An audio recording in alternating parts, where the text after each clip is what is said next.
fun fact BEM FTK itu apa, Mas? Nggak tahu sih yang funnya kayak gimana. Cuman pasti di locker KPM pasti ada alat mandi sih. Di turun-temurun pasti bakal ada. Ya, jadi tahu nggak sih sabun kita, kulit kita sekarang nggak langsung bersentuhan. Ya itu bukan fun fact sih, menjijikan sih sebetulnya. Tapi ya oke lah. Terus ya gitu sih, alat mandi pasti ada. Pasti ada momen dimana KPM 2 hari nggak mandi, pasti ada. Jadi kita pakai parfum yang turun temurun. Ya yang nggak fun fact sih, tapi sebetulnya menjijikan sih. Tapi ya oke lah. Oke, sekarang aku lagi fit callan sama tamu terhormat. Boleh perkenalan dulu? Halo, aku Yayan. Udah itu aja, mantan pelayan fakultas lah. Oh, oke. Tahun berapa tuh, Mas? Boleh cerita sedikit nggak? Dulu tuh waktu jadi mantan pelayan, itu ngapain aja? Hidup sama, makan, belajar, kuliah, akhirnya molor. Oke. Gak ada sih, paling udah gitu aja. Di organisasi, ketemu sama anak-anak, komunikasi, ya udah gitu. Gak ada yang istimewa, biasa-biasa aja menurutku lo ya. Oke. Mas Yayan ada nyesel nggak sih kalau kuliah molor gitu? Apa dari orang tua ada yang nggak setuju gitu? Mungkin nggak nyesel sih, setidaknya nggak diarah online gitu.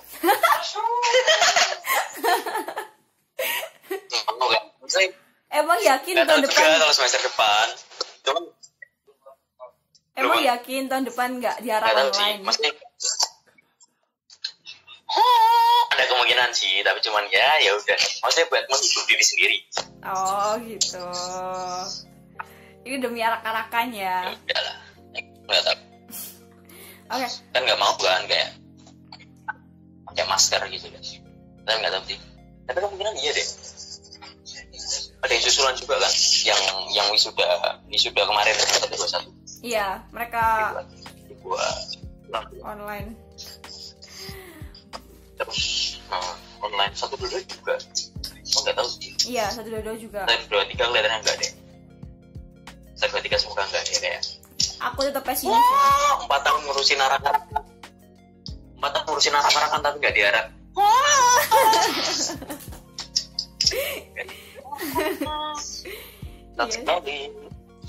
Sakit. Oke, mau tanya nih. Nah, kan Mas Yayan jadi ketua BEM FTK periode 1920. 2019. Iya, 2019-20 ya. 19 doang sih. Oh iya sih. 2019. Nah, itu ada hal menyenangkan sama yang nggak nyenengin lah intinya. Boleh kasih tahu nggak 5 hal menyenangkan sama 5 hal yang nggak nyenengin jadi ketua BEM itu apa aja?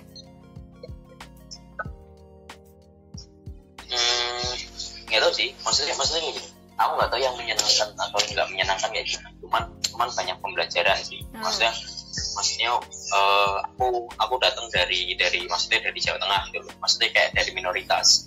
Udah dari Jawa Tengah, masih kultur awalnya pun berbeda banget waktu pas aku SMA sama pas kuliah. Maksudnya kayak gitu. Terus aku pun bukan orang yang kayak gini gitu loh waktu SMA. Bahkan aku nggak pernah ikut OSIS sama sekali. Ikut organisasi gitu kayak males banget. Kayak ya udah buat apa organisasi. Tahu sih. Terus habis itu kayak ya turning point-nya itu pas masuk ke fakultas ini kan. Maksudnya kayak enggak dong, ketemu Mas Lutfi malah merasa menyesal aja. Banyak tertipu daya. Nah kayak gitu kan. Terus habis itu masuk kuliah kayak ngerasa banyak banget kulturnya yang berbeda. Khususnya kan aku besar di kultur yang Jawa Tengah, beda banget sama yang Jawa Timur kan. Apalagi kultur SMA aku beda banget sama anak-anak sih. Terus ya udah turning point di situ. Terus kayak ya harus nyoba berubah sih. Nah salah satu alasanku masuk dulu daftar sini kan juga kayak bosan banget itu doang, kayak mas doang. Kalau maksudnya kayak gini, banyak anak-anak SMA aku dulu itu yang berkecimpung hanya di daerah dekat-dekat daerah SMA doang, maksudnya kayak kuliah di Semarang, apa di Jogja dan sebagainya, dan dikit banget gitu loh yang lari ke Jawa Timur, bahkan nggak ada. Nah yang pertama kali maksudnya kayak dari SMA aku yang masuk situ, terus ya udah, terus dari situ daftar. Aku nggak tahu, maksudnya kayak kalau ditanya kelebihan sama maksudnya hal-hal yang menyenangkan sama nggak menyenangkan selama pas jabat, cuman banyak pembelajaran banget sih maksudku. Kayak meskipun sampai sekarang aku masih belajar, cuman kayak apa ya, bakal jadi pengalaman tersendiri deh kalau menurutku, maksudku kayak gitu. Kan kayak apa ya, khususnya yang aku pelajari itu ketika pas ada di posisi itu tuh kayak ya itu bukan porsi kita untuk meminta pas ada di posisi kayak gitu, waktu yang ngasih memberi. Maksudnya kayak bahkan ada beberapa momen ketika pas aku debat, aku pernah kalau nggak salah itu pernah nangis kalau sekre 2 kali atau 3 kali gitu, cuman gara-gara kayak aku nggak tahu kabar dari staf magangku dan sebagainya, kayak merasa useless banget kan waktu itu. Bahkan ada banyak banget lah maksudnya pengalaman yang aku dapetin. Nah yang menariknya itu adalah aku nggak tahu ya, maksudnya terlepas daripada kelebihan sama kekurangannya, cuman banyak pikiran waktu pas tahun pertama itu, ketika aku pas tanya ke kakak tingkat itu lebih baik kemana kalau pas kuliah, pasti ada kan, maksudnya ketika kita ngobrol sama kakak tingkat dan sebagainya, enaknya selama kuliah ini ngapain dan sebagainya. Banyak yang nyaranin masalah organisasi dan sebagainya. Nah kalau menurutku, aku bukan tipe orang yang paling bagus itu organisasi. Enggak, organisasi itu bukan parameter kalian mau sukses selama pas perkuliahan. Maksudnya gini, kamu mau terjun ke bagian akademis, sebenarnya nggak masalah. Ketika kamu mau terjun ke masalah bidang-bidang lomba, student exchange, atau mungkin masalah keolahragaan, atau mungkin kamu mau masalah bisnis, itu oke, nggak masalah. Yang jadi masalah adalah ketika kita mau benarkan apa yang kita lakukan hanya untuk mendapatkan pengakuan itu. Misalnya aku kayak gini, aku terjun di dunia organisasi, cuman yang menurutku yang salah adalah ketika jalan yang paling bagus ketika kuliah itu organisasi, kok enggak. Banyak orang berpengalaman kayak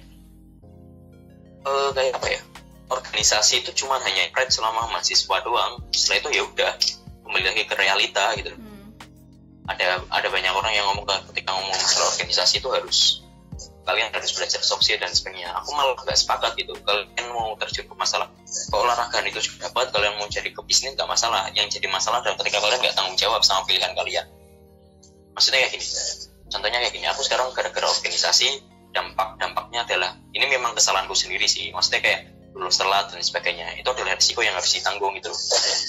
Salah satunya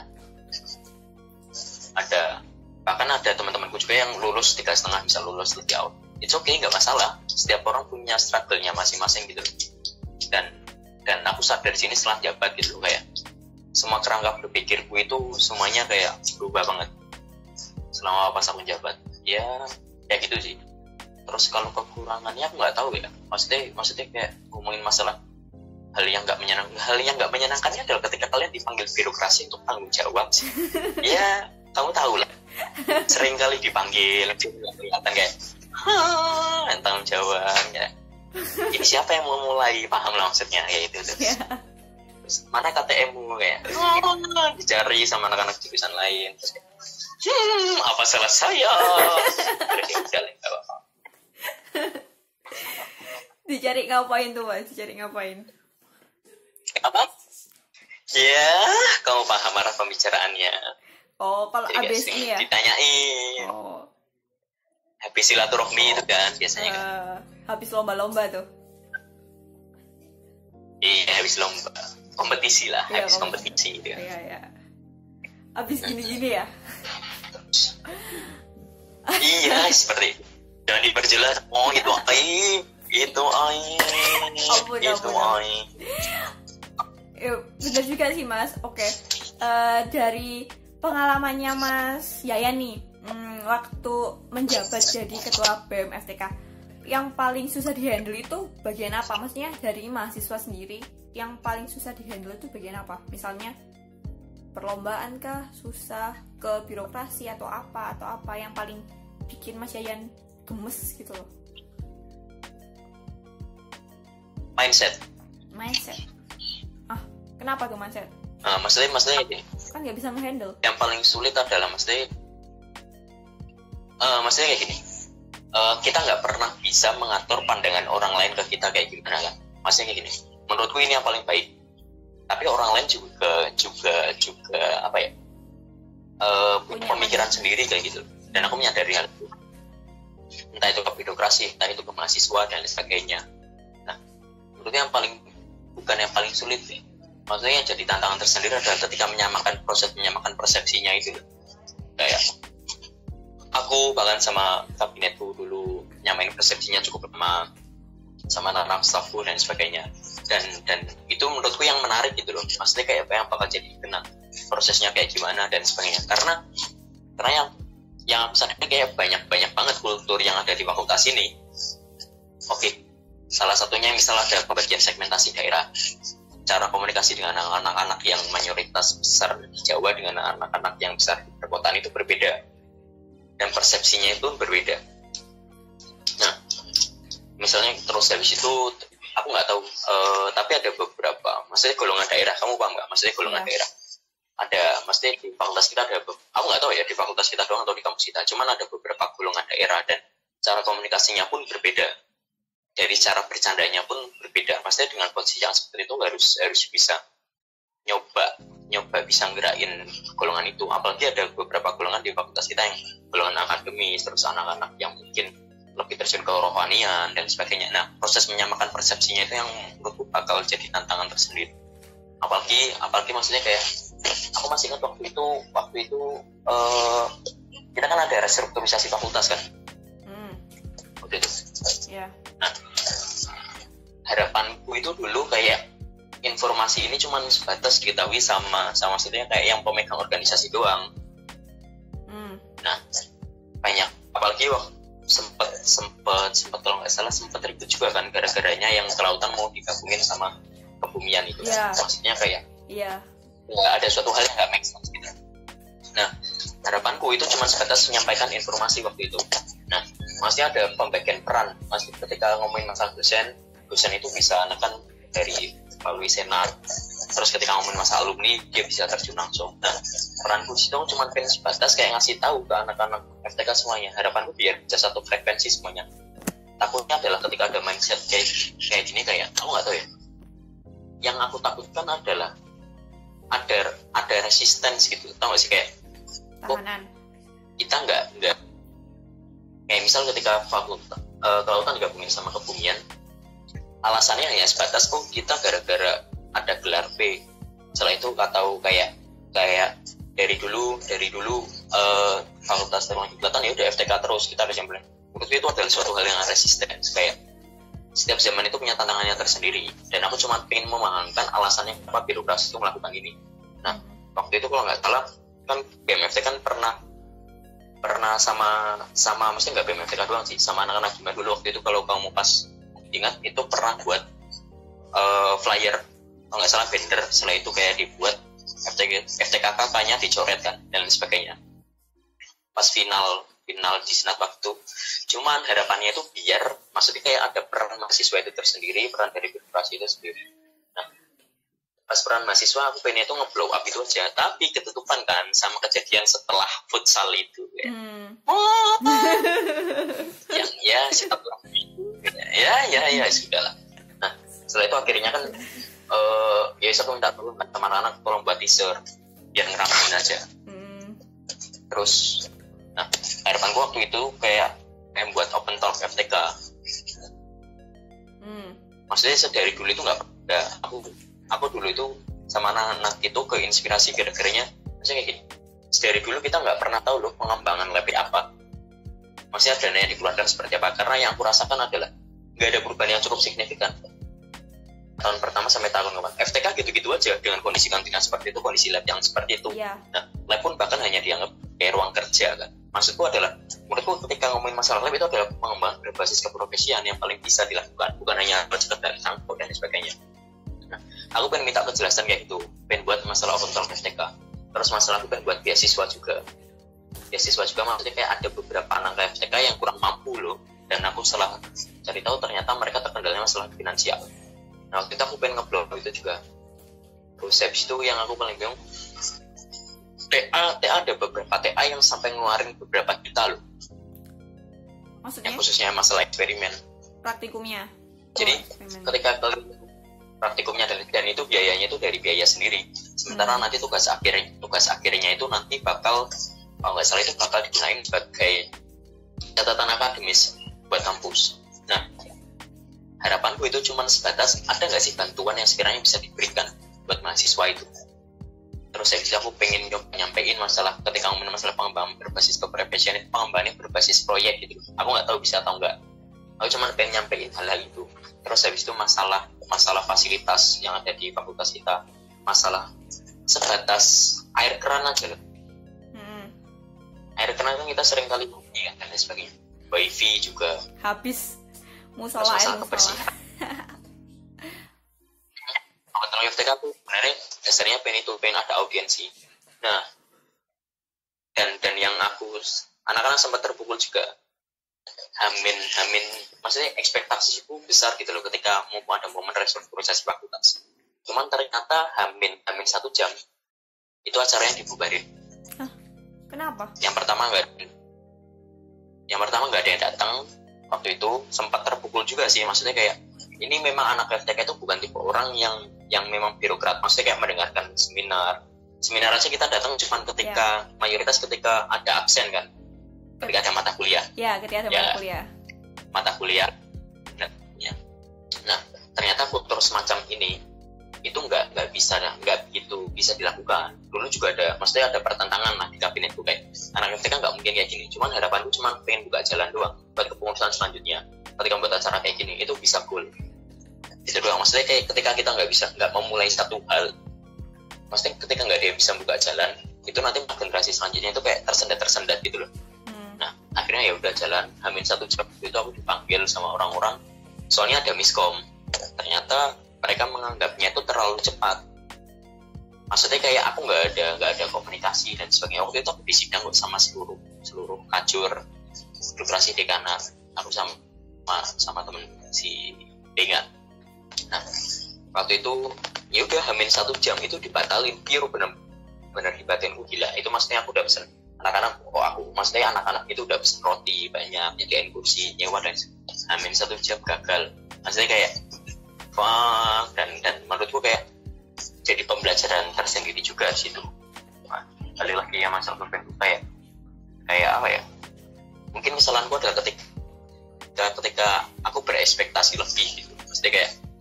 Maksudnya ketika kita mengharapkan sesuatu, itu udah jangan terlalu berekspektasi. Itu takut. Maksudnya kayak jangan terlalu berekspektasi ketika kita nggak siap buat kegagalan gitu sih. Bener-bener hamin 1 jam waktu itu udah telat ya, nggak ada yang datang kayak padahal menurutku kayak dengan tingkat hype-nya yang seperti itu tapi kok ternyata anak ya udah kayak sebatas lah juga lain 48 saya aku denger ini pasti harapanku kayak pengen ngubah mindset anak-anak FTK gitu loh pasti cuman ya udah terus waktu itu pernah ya banyak pembelajaran yang kayak itu sih aku selama jam itu sih.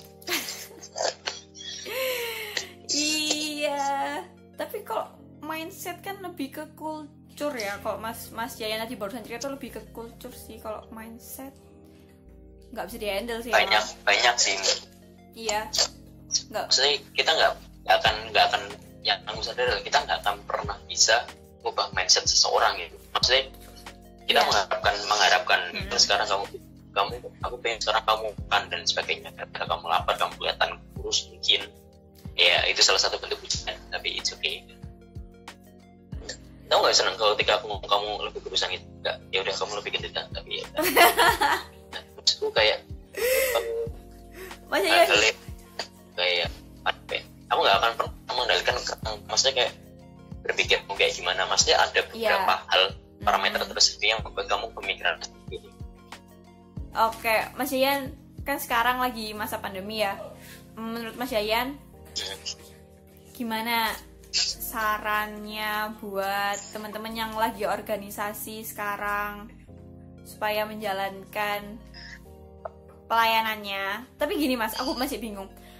Di masa pandemi gini tuh enaknya proses atau hasil? Kan kalau biasanya ya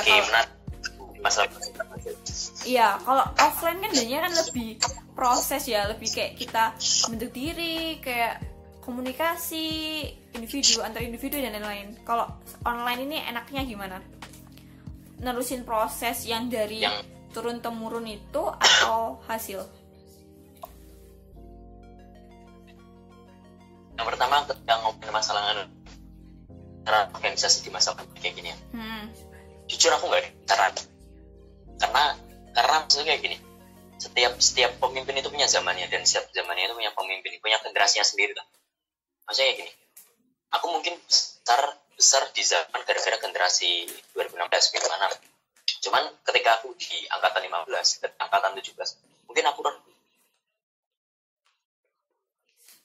maksudnya kayak setiap generasi itu punya zamannya, dan setiap zamannya punya generasi. Kebetulan tantangan generasi yang sekarang, khususnya pengurus Ormawa, itu lebih berat. Maksudnya semuanya harus serba online dan sebagainya. Nah, selain itu yang harus jadi pertimbangan adalah buku yang jadi concern tersendiri dalam masalah regenerasi loh. Maksudnya kayak transfer ilmu ke generasi selanjutnya. Karena kalau dari pemikiran organisasi yang bagus adalah ketika bisa menurunkan generasi selanjutnya yang lebih bagus daripada dia. Maksudnya kayak aku punya ekspektasi besar buat angkatan 17, angkatan 18, 19. Soalnya aku ngerasanya raw materialnya lebih bagus dibandingkan angkatan. Kalian lebih berani speak up, cara kalian untuk berpikir lebih kreatif. Sementara angkatan 16 itu lebih kritis, bukan kreatif ya. Nah, maksudnya kayak bahkan dari segi cara pengelolaan organisasi pun lebih berbeda dibandingkan pas angkatan 16. Tapi nggak masalah, karena kalian punya tantangannya tersendiri. Jadi kalau menurutku kayak ya berkreasilah sebesar mungkin, misal kayak buat konten kayak gini dan sebagainya, buat podcast dan sebagainya, buat ya seminar online gitu. Aku nggak tahu ketika ngomong masalah bakal efektif atau enggak, ya jawabannya nggak bakal efektif, bahkan bakal efisien juga. Cuma kalau menurutku poin juga, ya udah jangan nyerah. Maksudnya kayak kalian lahir sebagai karakter loh, kan sebagai loser.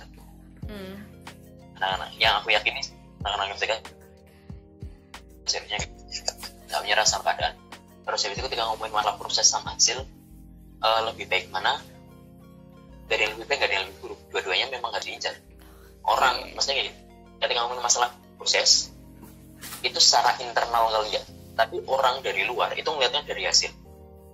Ketika kita ngomongin masalah, proses nggak bakal mengkhianati hasil kok. Hasil pasti bakal sesuai dengan prosesnya.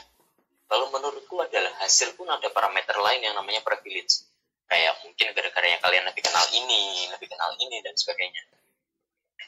Ngomongin masalah kualitas SDM, ketika ngomongin masalah hasil. Maksudnya kayak ketika kalian mengincarnya masalah proses, pengurus Ormawa seharusnya nggak 1 tahun tuh. Bahkan 3 tahun, 4 tahun. Nah, lama banget. Asalkan kamu tahu, kalau nggak salah, Mas Lutfi juga pernah cerita, jadi dulu pengurus Ormawa itu sampai 3 tahun, 4 tahun. Makanya banyak yang lulus molor, serius. Makanya 8 tahun dan sebagainya. 1 tahun itu cuma sebatas waktu untuk menstabilkan organisasi. Kayak aku tahu cara kerja anak-anakku kayak gimana, staf-stafku, kadep-kadepku, BP aku kayak gimana, dan mereka juga tahu kerjaku kayak gimana. 1 tahun itu waktu yang digunakan buat masalah adaptasi. Selanjutnya baru masalah aplikasi dan sebagainya. Gila. Oke. Seharusnya kayak itu. Soalnya kayak gini. Misal satu waktu perkuliahan jabat Ormawa itu 2 semester, 1 semester itu 6 bulan. 6 bulan terus kepotong sama liburan paling kurang lebih 2 bulan. Kalian punya waktu 4 bulan terus kepotong sama UTS sama UAS, yang notabene anak-anak lebih mementingkan UTS sama UAS dibandingkan organisasi. Punya waktu efektif 3 bulan, setelah itu ada jeda waktu 3 bulan lagi. Terus ketika ngomongin masalah nyari orang, stabilkan dan lain sebagainya, belajar ilmu dan sebagainya, aku nggak yakin waktu 3 bulan dan waktu 3 bulan. Maksudnya 3 bulan di semester awal dan 3 bulan di semester selanjutnya itu adalah waktu yang efektif ketika ngomongin masalah proses. Seharusnya waktu berproses itu ada, menurut gua akan lebih efektif, akan lebih optimal sih ketika di tahun pertama. Kayak, kalian harus gila-gilaan sih. Maksudnya kayak proses penemuan jati diri kalian itu di tahun pertama. Terus ketika masa proses sama hasil, aku nggak tahu ya. Cuman aku lebih tertarik, maksudnya gini. Hasil pun ada faktor yang namanya keberuntungan loh. Kalau menurutku keberuntungan adalah ketika aku nggak tahu sih, seringkali aku dengar kalau nggak salah mungkin sedikit kayak keberuntungan adalah ketika masalah ilmu pengetahuan ditambah dengan kesempatan. Kayak kalian punya jalan, kalian lagi jalan, setelah itu kalian nemuin uang 100.000. Kalau kita nggak tahu uang 100.000 itu bernilai dan kita nggak ada kesempatan situ, itu namanya baru keberuntungan. Kayak aku nggak tahu sih, maksudnya cara menjelaskan yang paling tepat kayak gitu. Cuman kayak gitu sih. Ya, ngomongin masalah proses sama hasil, spesifik kalau menurutku mau kayak gimana. Nah, orang luar itu nggak bakal lihat proses, gitu, tapi melihatnya hasil, pencitraan, publikasi dan sebagainya. Mereka faktor lulus, maksudnya kayak nggak peduli lah kalau udah ngapain aja prosesnya, kayak ya udah hasilnya konklusi kayak gitu. Yo. Ya, itu sih kalau menurutku sih. Tapi terserah. Oke, menarik sekali. Memang sih proses sama hasil penting dua-duanya. Cuman ya tergantung persepsi.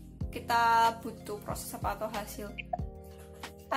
Bingung juga ya kalau ngomongin gituan, Mas.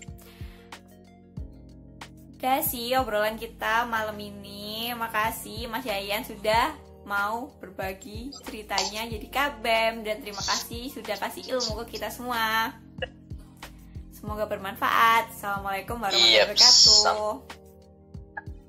Kelihatannya bakal ada manfaatnya sih, tapi oke. Waalaikumsalam warahmatullahi wabarakatuh.